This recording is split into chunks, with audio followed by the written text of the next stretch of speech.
بسم اللہ الرحمن الرحیم۔ سانحہ جڑاوالا میں شہید ہونے والے شاہد فاروق منج رحمہ اللہ کی اہلیہ کی کچھ یادیں، کچھ باتیں۔ محترم بھائیوں، بڑی ہی زبردست باتیں ہیں، لازمی آپ سنیں۔ محترم شاہد فاروق منج رحمہ اللہ تعالیٰ کی پاکیزہ زندگی دین حنیف کی سربلندی کے لیے وقف تھی۔ انہوں نے اپنی اکلوتی ذہین بیٹی کنول نایاب کو دینی تعلیم و تربیت کے لیے وقف کر رکھا تھا۔ یہ ہونہار بچی دارالسلام ایجوکیشن سسٹم کے معروف تعلیمی ادارے جامعہ مرعات القرآن والحدیث للبنات واربٹن میں درجہ خاصہ کی طالبہ ہے۔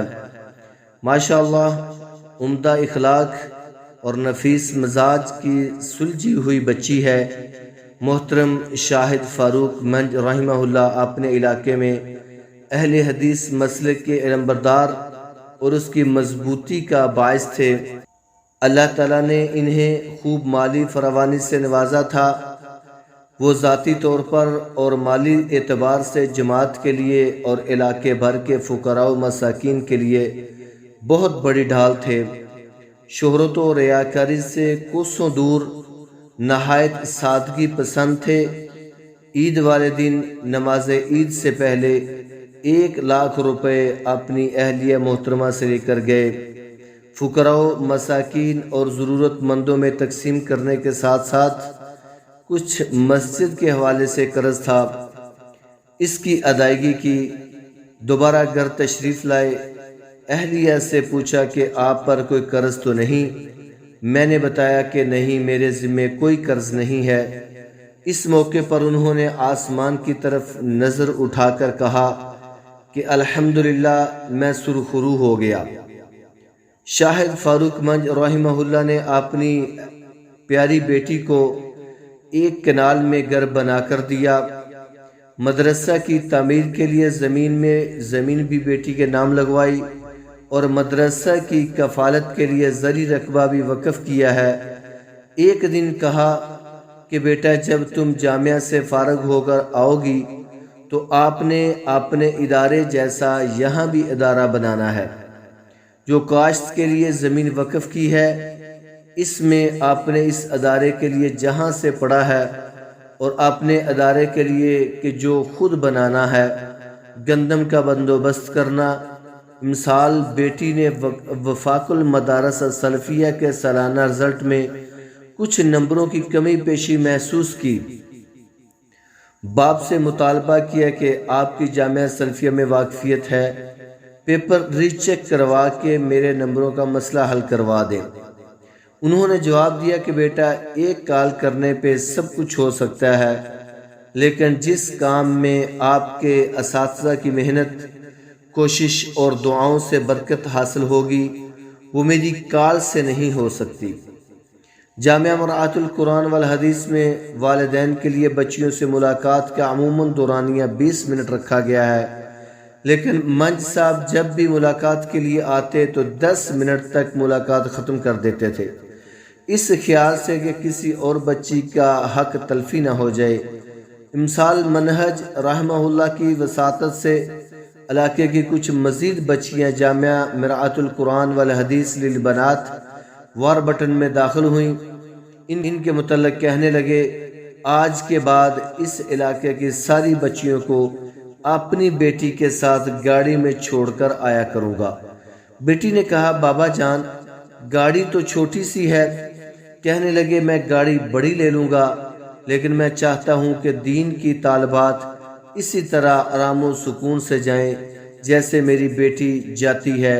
ان کے جنازے پہ آنے والی کتنی خواتین بتا رہی تھیں کہ میں بیوہ ہوں اور بھائی شاہد میرے گھر کی کفالت کرتے تھے۔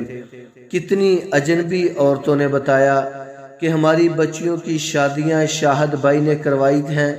انہوں نے اپنے گاؤں میں نہایت عالی شان مسجد بنائی۔ نونہالوں کی تعلیم و تربیت کے لیے اعلان کیا کہ گاؤں کا جو بچہ اس مسجد میں 40 دن تک تکبیر اولیٰ کے ساتھ نماز پڑھے گا، اسے سائیکل انعام میں دی جائے گی مسلسل 7 بار مقابلہ جیتنے والے کو موٹر سائیکل ہونڈا 125 انعام میں دیا جائے گا۔ اگر کوئی بچہ تکبیر اولیٰ کے بغیر بھی 40 دن تک باجماعت نماز ادا کرے گا، اس میں بھی 1000 روپے انعام دیا جائے گا۔